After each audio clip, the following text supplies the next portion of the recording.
It's real and we got to figure it out though. It's not just something you drop in. There's a lot more energy needs to be put into the everything in front of it and everything behind it, but it's for real. I love it because I get to do the differing voice. It is hyped right now.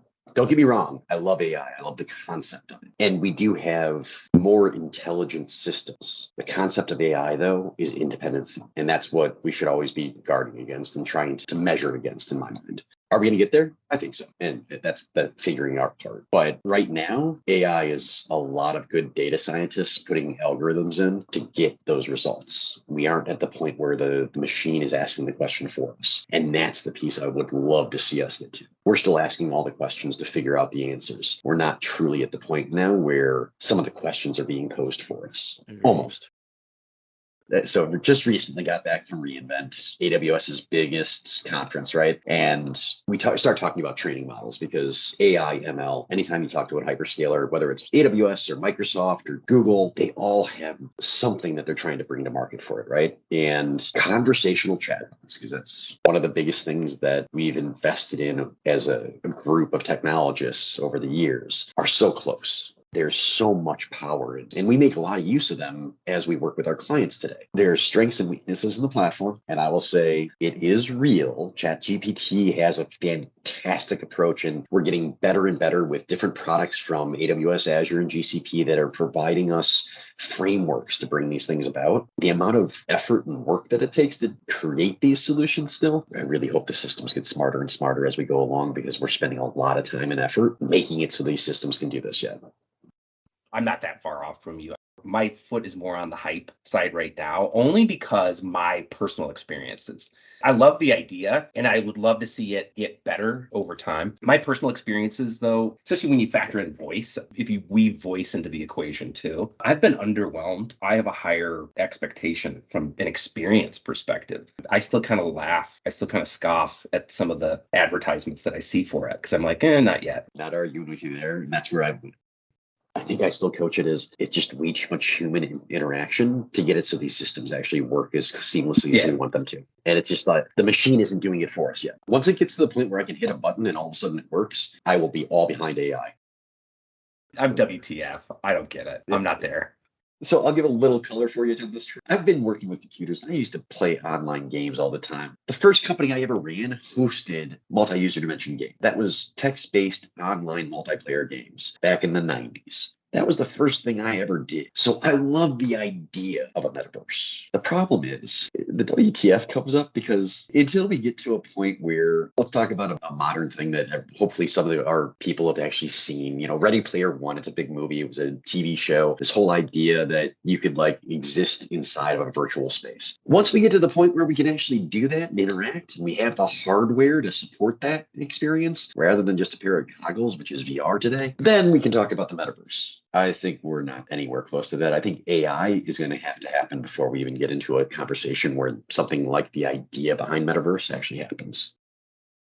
For me, it's still real. Don't get me wrong. I think the idea of blockchain development is still a great distributed way to manage things. Crypto as a currency, on the other hand, WTF, anytime you have a currency that fluctuates more than 100% in 10 years isn't a currency at that point. We're really talking about penny stocks at this point.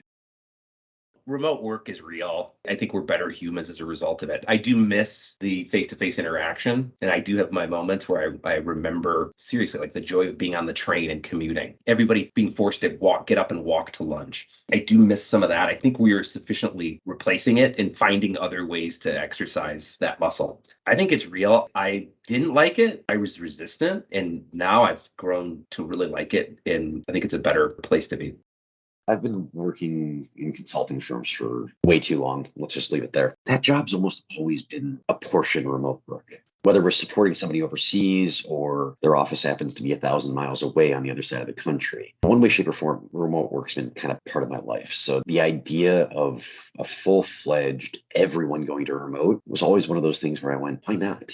We're spending so much money on electricity and office space and all of these other things that go into commuting, etc. Big part of the workforces that we work with don't need to be together. Now, don't get me wrong. I'm going to echo a little bit of Matt here. I miss going into the office as a group and having like a once a week being able to get everybody together and do that face to face, or literally going to an office just so we can go out for drinks afterward or to lunch for the day, right? But I think we're finding better ways to balance that. And instead of making the office the place where we socialize, creating specific social events that allow those same people to get together specifically just to get together and socialize, not just because we happen to work in the same location. So I think it's really positive, and more, the ideal behind remote work should be if you need to be in an office because it increases efficiency or because it's required for the things that you're working on, yeah, let's make that real. Let's give the flexibility where it needs to be.